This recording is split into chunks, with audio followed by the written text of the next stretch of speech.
Welcome back to Odyssey of a Teenage Dirtbag, the true story of how a kid who once had nothing, no direction, and no shot built a life worth living. If you're new here, I'm glad you found us. This podcast is about really what it takes to climb out from rock bottom and why that's always possible. So let's get into it. This is episode 4, Liminal Spaces. Attending my own high school class's graduation without being a part of it was one of the saddest and most shameful moments of my life. Watching all of my peers from the last 4 years walk across the stage and collect their diplomas, each celebrating, smiling, being cheered on by family, while I sat in the bleachers, empty-handed and alone. It was an all-time low for me, and I wasn't feeling any self-pity. I mean, I had no one to blame but myself, and these were just the natural consequences of my actions. And as the graduating class sort of waved goodbye to me and stepped onto the bus to enjoy the high school graduation class party, I realized there was no going back for me. I chose that day to quit school, and I was determined to make my own way somehow on my own. I didn't want to feel small or answer any questions from the next year's senior class about why I didn't graduate or why I was a senior again, or a super senior as they called it. So the whole thing had just shamed me and disconnected me from society in a way I wouldn't really fully understand for some time. I was officially an outsider. Now, despite the fact that, not graduating was quite a defeat, I was still sober, and I did feel a sense of optimism at the opportunities ahead. I was working the 12 steps, at least initially, and attending Alcoholics Anonymously locally. The pointless and aimless sharing of AA was ultimately what drove me away. I didn't really even like drinking that much, to be honest, and so I couldn't really relate with all the others there, and it felt kind of like a waste of time for me. I don't think I really connected with one of the central premises of Alcoholics Anonymous or Narcotics Anonymous, which is that you're always an addict or an alcoholic, no matter what, forever. And it felt like a pretty depressing prospect to consider myself so hopelessly addicted to any given form of consumption that I would have to go to a program 3 days a week or whatever for the rest of my life, where it would all just fall back apart. That was too much for me to take. And so I didn't really drink the Kool-Aid, so to speak. Regrettably, I was still working step 5 of the 12 steps, though, when I went to Idaho for court. So I sure confessed guilty of all my crimes charged without ever even speaking to an attorney. They gave me 30 days in jail with 28 days suspended, but I ended up serving most of it by attending community service in a program at an animal shelter, at the local animal shelter in Sandpoint. I walked dogs and I shoveled shit for a couple days and headed back home. Once I was back in town, I used the last of my cash that I had to buy a white Buick Regal with red leather interior. It was beautiful. My friends and I dubbed it the barely legal Regal. It leaked oil and the engine had a tick, but I thought it was the coolest car in the world at the time. And up to that point, I'd made about half of the summer staying out of trouble, so I decided to attend a church camp way out of the way. It was out in Aberdeen on the peninsula, to this, kind of just an idea to branch out and spend some time with kids who were in a different social group than the regulars in my friend group. My childhood pastor had moved out there a few years back, and he had started a church, and he had invited me to come out there for a summer camp that they hosted annually. It was a fun time. I found it to be sort of a breath of fresh air that connected me to a peer group of really wholesome kids, where I was, just doing good things with good kids and good people. When I was there, I met a girl named Bethany, and she really took my breath away. She had long and straight blonde hair and was really sort of beautiful in just that natural sort of way. Like, she didn't really wear makeup, but didn't need to. She just made me feel butterflies every time I was around her. She knew I'd been to rehab and that I was a high school dropout, but she accepted the way that I was and treated me with dignity anyways. And I was totally smitten by her. Bethany and I spent the week of camp setting up community service projects, including a basketball tournament downtown for the local summer days community event, And the tournament was like a 3 versus 3 street ball style, and teams came from all over the state to kind of play. And Bethany and I had competed on a team with another guy from the church, and we all lost terribly. I couldn't do much beyond spinning the basketball on my finger, but she was pretty impressed with even that much, and so I felt pretty special under her gaze. Near the end of my stay there, after camp was over, Bethany and I had went to the beach together at Ocean Shores. And at one point, we were walking together and just got caught up running through the sand playfully. And that turned to tumbling. And then for a few moments, she was just sort of laying in my arms. She was breathless, staring at me inches from my face, waiting for me to do something. But I didn't have the courage to kiss her. And so the moment just passed. She stood up and sort of brushed herself off, and I did the same. And I went home regretfully, And later that night I called her and we spoke over the phone. And she told me that she'd spoken to her dad about me and that he said that spending time with me wasn't a good idea and that it needed to be over between us. I was crushed. We were, over before we started, at least for me. And I remember, hanging up and pulling over to park my car and catch my breath after the phone call. And I felt like, God, I'd become the kind of guy that parents didn't want their daughter to be with. And I guess that was fine, but that didn't really ease the sting in that moment. Being an outsider wasn't very fun when you wanted to be an insider, But when I got back into town, my brother invited me to come drinking with him and his friends. And I'd already resolved that stone cold sobriety wasn't for me anymore. Like I said before, I didn't really believe in the whole once an addict, always an addict ethos of Alcoholics Anonymous. I still don't. Don't get me wrong.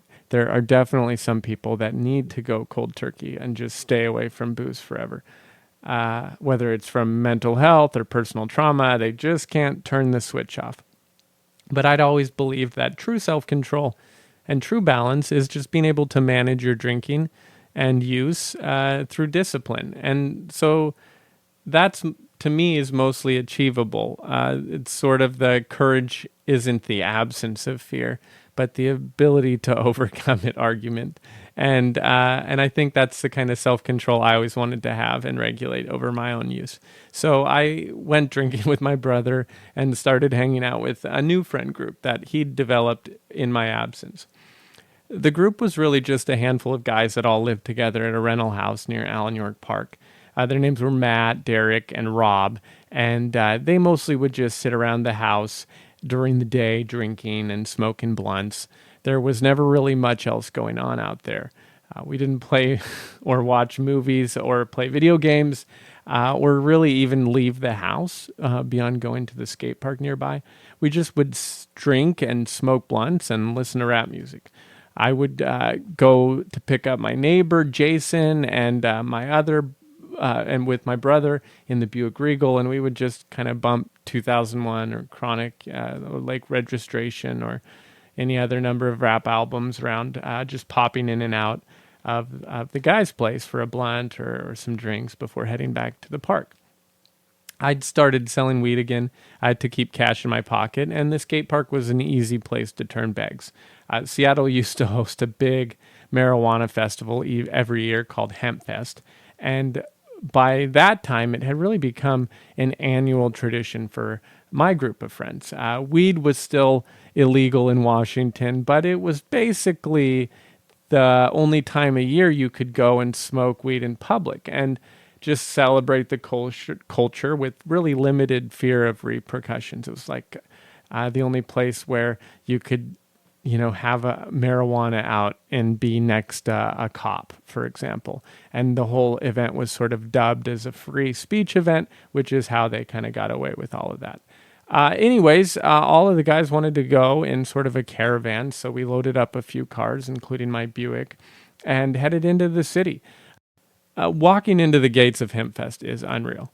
Within a few steps through the security line, you're just hit with this pungent aroma of marijuana and the sounds of Rastafarian music playing on the loudspeakers. There's huge tents just set up selling glassware and just different food vendors all lined the paths on the way to the concert stages, with this giant waterfront as the backdrop, with all these sort of rocks dotted along it. It was just the perfect hangout for burnout teenagers. And this particular year, we had all arrived early enough to set up our blanket on the lawn with a really great view of the main stage and some nearby access to vendors. It was one of those spots that didn't get much foot traffic, but you could really just lay back and enjoy the moment. A guy had came up to us and offered to sell us some salvia. And salvia was a street legal sort of spice that you could buy in a smoke shop at the time. But when inhaled, it would give you this hallucinogenic trip that was pretty extreme. I had tried salvia before, but it had been a while. And with the group of guys, we all said, sure. And the guy says, do you want 20x?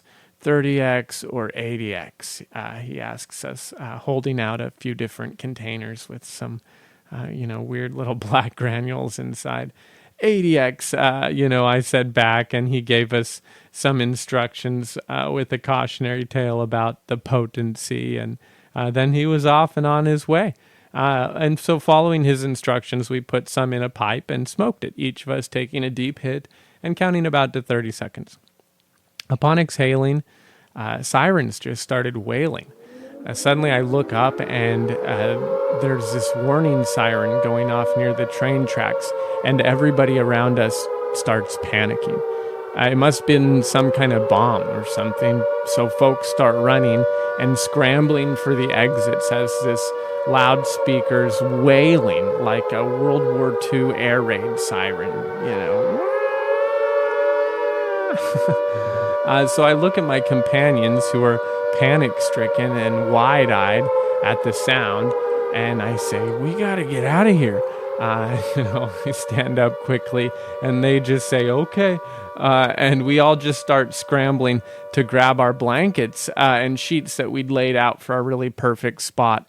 We grabbed them all up in a giant bundle and all of the rest of our final belongings and just started running through the crowd. And I'm pushing past the slower ones who aren't putting in enough effort into their escape. It was just 30 seconds of pure, unadulterated chaos. And our run slowly turned into a walk, and then our walk turned it to us all just kind of looking around at each other, puzzled. What just happened? There was no air raid siren. No one else was running. We had just hallucinated this whole thing. Unfortunately, in our haste, we'd abandoned our really prime spot, and someone else had already claimed it as their own in the moments we were gone. So we had to, move on from that location. I spent a few more hours that day meandering and smoking joints. It was nearing the end of the day when I came across this hippie lady who was selling mushrooms. She had dreadlocks and a crocheted kind of bikini top, and she asked if I wanted to buy any magic mushrooms, to which I said yes. And now keep in mind, up to this point in my life, I had not actually ventured into the world of psychedelics. I'd done some ecstasy, which sometimes was cut with LSD, but not in really a primary way. Otherwise, I'd been always more interested in cocaine, more really than anything else. And so I just didn't have that exposure. So this hippie unrolled her hair from atop her head and pulled out a baggie of mushrooms nestled within her bun. She measured out about half an ounce and placed them in a separate baggie and then handed them to us before heading on her merry way. And we all sort of stared at them for a moment, kind of figuring out what to do next. And there was about 8 of us, and we each just kind of grabbed a handful, probably amounting to a couple grams each. And we ate them right there outside of Hempfest across the street from the old spaghetti factory. I don't think I fully appreciated how high I would get on mushrooms compared to the other substances I'd used before. I'd used drugs. I was used to drugs where enough to where I managed to maintain a semblance of control for the most part. Like when you're smoking weed, you're pretty much in control. If you're on coke, you're pretty much in control. Opioids, you're pretty much in control. Booze, even for the most part, absent, going all the way, you're pretty much in control. But for mushrooms, for me, I was not in control, at least not the first time. For me, after a few more trips, the ability to exert command over my faculties did improve. But this first time, I was fucking skunked. I mean, I knew what I was doing, but like walking around suddenly even was difficult. The problem was I'd driven a car there, and I needed to get the car full of people home that I'd driven there. So we all ran around scrambling a bit, on looking on our phones to see if we could find someone we knew who was sober enough to drive us home. And we ran into my neighbor Jason, and he hadn't taken any mushrooms yet, so he agreed to drive us all back to Matt's place. And I remember that night driving along the highway, looking out across the expanse of headlights and highway, and it felt like we were just traveling the universe at the speed of light. When we arrived at the house, I just enjoyed standing in the backyard and like staring at these geometric shapes forming in the shadows. It was a very pleasant experience. And it didn't end with a rough come down. Rather, I just eventually got tired enough to lay down and go to bed. I remember laying out on the floor and putting Dark Side of the Moon on and watching the popcorn ceilings just come alive in the shadows of the darkness. They had transformed to, symbols and ancient runes. And eventually I just fell asleep. But magic mushrooms were hard to come by, and I didn't really see any more for some time, at least in my friend group. I was still trying hard not to be a total fuck up, even though inevitably I felt like I was being a fuck up. So I enrolled in adult basic education courses at the local community college. I went to night classes for tutoring, and they helped me with all kinds of things, but primarily math. And I also studied general education subjects like science and English with my GED in mind. And so all the while I was applying for legal jobs at Target and Walmart. But my theft conviction was popping up on my background checks. And so I would always get approved in my interview, but then called up by HR and denied hire, even though everything had otherwise gone well. So that was life with a criminal record. I didn't have a lot of economic opportunities, so I just kept studying for my GED and kept selling weed. Around this time, I met a girl named Allison at my brother's Safeway work party, and she was a sister of one of his coworkers and was invited along under sort of similar circumstances to me. And we hit it off pretty quick and started dating soon after. Her mom helped me get a job at her work, Red Dot Corp, working as a spot welder. And it was a really sweet gig, actually. I welded AC units for fire trucks and military vehicles. And I would work on this manufacturing line with 4 other guys, and we would get a blueprint and then bend metal parts on this brake press machine to match all of the angles from the blueprint. And then we would take all the parts and process them in an assembly line on the spot welding machines, following the blueprints of where to put the welds. And between AC units, I had this file, and I would keep my copper tips flat by filing the top so that they would make a really nice perfect and even connection for the welts. And it was just hard and honest work that was labor intensive, but paid a fair wage. And it felt like a place where I could succeed. I learned to operate the brake press machine, and I was certified on both machines. They'd hired me even with my criminal record. And during the interview, they asked me some questions about what had happened, but were ultimately willing to give me a chance. And so with a steady job, I was able to buy my first really nice car. I sold my Buick Regal and bought a Volkswagen GTI. And it was fast, at least for me at the time. And it had, a nice leather interior and a silver paint job. And God, I just loved that car. It felt like owning it was like becoming a man. I had a car payment, a girlfriend, this steady job that could turn into a career. And things were really looking on the up and up. And it seemed like if I just played my cards right, everything was going to work out. I hadn't stopped selling weed, but most of my coworkers smoked weed, so I would sell them bags from time to time. Life wasn't perfect, but it was good. Allison and I didn't last. She started seeing her ex-boyfriend, and I wasn't interested in sharing her affection, so we broke up, and I just became disinterested in work for a couple weeks after the breakup. It's kind of a routine. I missed a few days of work in a single month, and my boss had this really tough policy on work absences, and so he gave me this stern warning, but I missed one more day of work for something stupid, and he let me go. It was the first time I had ever been fired for work ethic, and I would never let it happen again. But I was still enrolled in GED courses and working on that process, so I wasn't completely deterred in my optimism. Within a few more months, I obtained my GED, and I passed in like the 99th percentile for most of my subjects, which made me pretty proud. Around this time, I reconnected with one of my old friends from high school, Calvin, and we sort of started a partnership where I would sell weed and he would sell ecstasy. And we would ride around with each other, attending parties and supplying each other's customers. Calvin had a real cool blue Acura Legend, and we were just content to spend time with each other, meandering parks and listening to jazz music on FM 89.5, waiting for something to do.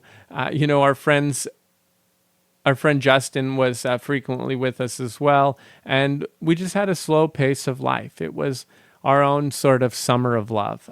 There was one time we decided to go in together to make some extra money selling acid. We had found a guy who sold vials of LSD for like $300, and we figured that if we could sell 100 hits for $10 a pop, that would be a decent profit margin. So we drove out to Seattle to meet this guy for some acid, and we waited for a few hours in the Dick's drive-in parking lot in Capitol Hill, and we were just in my GTI sort of waiting for this guy to show up, smoking bowls and just killing time. When he finally came, it was just sort of out of nowhere, no phone call. He was just at the window of the car asking for cash, and we gave him our money and he went away. And about another 30 minutes later, he was back with this brown paper bag that was cold to the touch. And inside was this cube shape wrapped in tinfoil along with a bottle and a dripper. And he told us that he had dosed a few of the sugar cubes for us and that the rest was in the dropper. He stood there for a while, and only in hindsight did I realize that he was probably waiting for us to give him some acid as a tip, but I hadn't considered it at the time, so we said our goodbyes. We drove off, acid in hand, along with whatever ecstasy Calvin had on him at the time, and any weed that I was carrying. We'd been smoking in the car and just hit I-5 to drop south towards Tacoma to get a little closer to home. Along the way, a souped-up Mitsubishi Eclipse flashed lights at me to race, and I have long been a fan of car races. And in that moment, I just couldn't resist the temptation. I stomped on the pedal, and my turbo whirred as we flew over a 100 miles an hour, just flying side by side down the road, just, racing along the highway. And suddenly, red and blue lights are just flashing in my rearview mirror. And I turn over my shoulder to see a Seattle police patrol car, these light blue cars that they had at the time. They were these light blue Crown Vics. And he's just racing towards us. And I turn to my passengers, fully aware that, the car smelled like weed. And I had acid on my friend's lap. And there was other drugs in the trunk, and I just asked them, "What do you think?" And they all said, "Go!" In unison. So I just dropped the gear and stepped on the pedal and flew past the other car. In my rearview mirror, I saw this Mitsubishi pulling over, and the cop took the easier prey. He pulled over with the other car, and I just kept blasting on, speeding until the flashing lights disappeared in my rearview mirror altogether. Once I had some distance, I took the next exit. I turned down some back roads towards Maple Valley, and then back all the way in the back way through Enumclaw. And after like the longest inhale of our lives, we let out this collective sigh of relief. We'd lost law enforcement, and I don't think they'd ever gotten close enough to get the details of my plate number. And so, as far as we were concerned, we were all free and clear, and continued down the back roads for the remainder of the night until we were back in town. But it was a close call. Calvin asked out of the silence, probably the fairest question out of all, which was, how do we even know this stuff is real, man? And I didn't, really have an answer for him. I'd never done acid before. I didn't even know how to identify it from water, so I said, I guess we should take some, and I mean, I didn't want to sell anybody fake acid, so I was thinking purely about the well-being of our customers, really. But, we didn't really know where to go take it, and we didn't really know what to expect either. And nobody wanted to take acid at their house because we all still lived with our parents. And even amongst the coolest ones of our parents, they weren't that cool. So we called a guy we knew named Stacy, who was my friend Becca's brother. And he said that we could come over and take it at his house if we did it in their attic while their parents were sleeping. And then we could just chill out there for the night. And so we went over to Stacy's house, and he led us upstairs to this trapdoor attic that had a ladder leading up into it. And Stacy told us about how he was starting to train to be an apprentice electrician, and that he was going to just wire us up an outlet really quick up in the attic so we could plug in our boombox to hang out. And so that sounded like a fine idea. And we, moved on with the night. We all dropped the acid. Each of us took a few sugar cubes. And then Stacy started working on wiring up a new outlet for the radio. And at some point in the process, he was shocked in the most visually stunning way.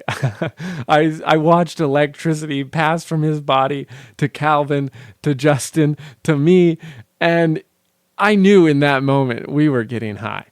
There was just no other way that I could see electricity move like that.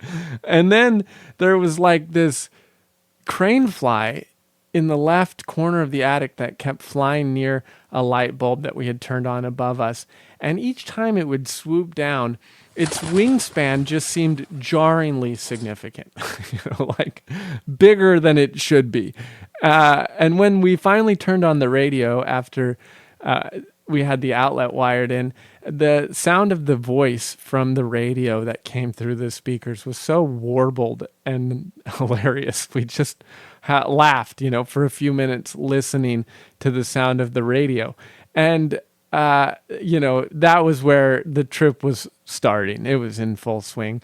We asked Stacy to go get us some candles from inside his parents' house. So he climbed down the attic And about an hour later, he came back with no candles. We were like, what were you doing so long? Why did you come back without candles? And he's like, I don't know, I forgot what I was doing altogether. And we're like, well, why did it take so long to come back? And he's like, well, it took me that long to remember that you guys were here. I was like, okay. We decided to all keep a closer eye on Stacy after that. Later in the evening, we all agreed to go on a walk down to the bus stop at the end of the road. And that was probably 4 a.m. And there was a car, probably like a commuter on his way to a morning job, that stopped us to ask us some questions on our walk. And I swear on my life, when the window of that car rolled down and I peered inside his vehicle, all I saw was like pure darkness, just an abyss of blackness. And I could hear this voice speaking from within, but all I could hear from the voice was like the teacher in Peanuts going, ma, ma, ma, ma, ma, ma, ma, like completely indiscernible. Somehow, though, Stacy understood every word that was said and relayed that he lived just nearby and we were just on a walk for a casual evening stroll. And to this day, I still have no idea what that person asked or said. But we ended up at the bus stop after that, and it was fun. The bus stop was like a small covered shelter with 3 walls, where kids could wait for a bus on rainy days.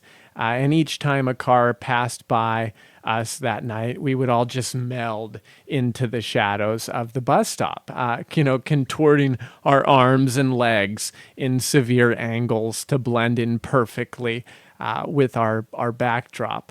And it wasn't until years later when I was driving on that exact same spot of road at night that I realized the headlights of any car passing completely lit up the bus stop. So with each car that would pass us that night, it was only in our imagination that we were one with the shadows. But after the bus stop, Stacy disappeared again, and we wondered, how we all lost him. But finally, he staggered back into the clearing from a small game trail, shirtless. And we're like, dude, where were you? We were looking for you. Where did you go? And he's like, and of course the obvious question was, why don't you have a shirt? I had to take a shit. And why don't you have a shirt? I repeat the question. Well, I wasn't going to use a leaf. We all laughed and headed back to part ways for the day and unwind. The whole trip was pretty fun, but acid lasted too long. That was my opinion of acid. Sure, it's fun, but way too long of a high. I was always ready for it to be over hours before it was actually over. Trees would keep wiggling on the horizon long after daylight had risen. And there was this weird brain fog that felt like it lingered on afterwards for a bit. We didn't ever really make any money on that vial of acid, and I ended up using more than we sold. All in all, we probably broke even on that investment, but it was my first real brush with LSD.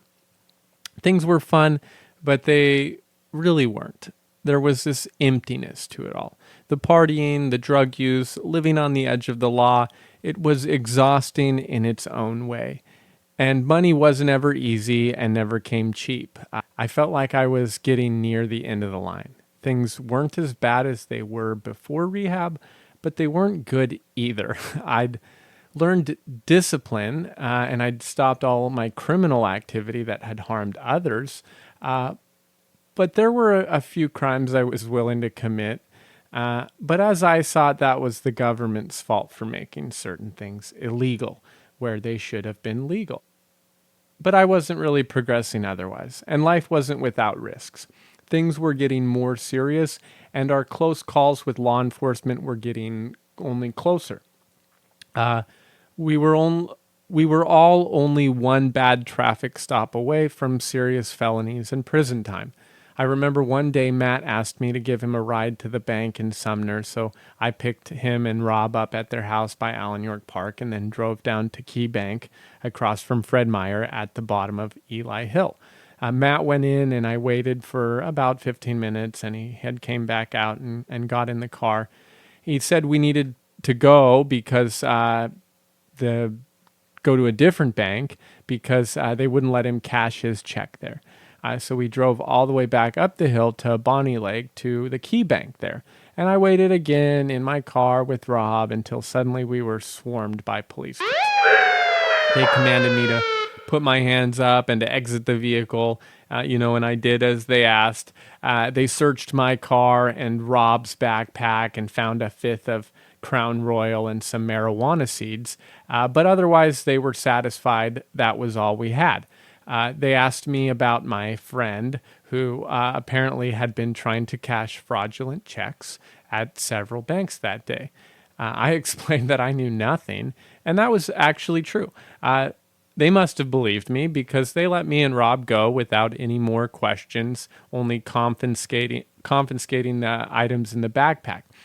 Matt was taken to prison, though, for bank fraud. Another friend of mine, Bill, stole some guns from his neighbor, and he was sent to prison for a handful of years. And my other friend, Mitchell, was arrested with ecstasy and weed in his car, facing big felony charges and potential for prison time. And I was starting to feel like the proverbial frog sitting on the boiling hot water, but unable to jump out. I knew I didn't want to be the frog, and more than that, I didn't want to go to prison for any amount of time, really. So pretty quickly, I was looking for alternatives that might be out there, but otherwise weren't immediately in front of me. My mom reached out at the time and asked how I was doing, and I explained that things were falling apart a bit for me again. A friend of hers was heavily involved in a nonprofit in Mexico called Children of the Dump. And at that time, they'd served impoverished children in Jalisco, Mexico, who lived and worked around the city dump. The nonprofit operated a couple schools and had a robust meal program that fed a few hundred children a few times a week. The director of operations stateside was Mike Parker, who had happened to be also the former mayor of Tacoma, who was the mayor in the 70s who had really championed the Tacoma Dome project and bringing that to fruition for the city of Tacoma. He'd set aside his career and retirement to pursue helping children through his work with Children of the Dump. So I sat down with Mike, and he offered to give me a job in Puerto Vallarta, taking photos and updating the website for the nonprofit. At the time, I was fairly proficient at computer programming, and I had built and managed several websites. And so I was fairly confident in my ability to help him manage his website. The job required that I fly down there and set up a residence, and upon arrival, I would be transferred all of the login information to start updating files and taking pictures. Things weren't working out for me stateside, and I felt like I was on the edge of really serious trouble. I'd always had this sixth sense for trouble, and I could feel it in the air. Things were not going to end well if I stayed on the path that I was on.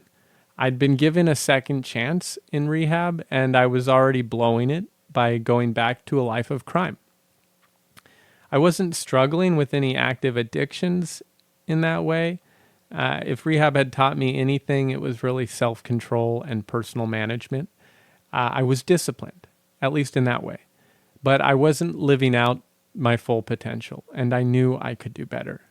And so I decided to tell all my friends that I was leaving for Mexico at the end of the week, and I would be back whenever I felt like it. And I did just that. Thanks for listening to Odyssey of a Teenage Dirtbag. Every episode is another piece of the story. Proof that no matter how far you fall, there's always a way back up. If this episode meant something to you, share it with someone who needs to hear it. Like and subscribe if you haven't already. And until next time, keep chasing the life you were meant to live.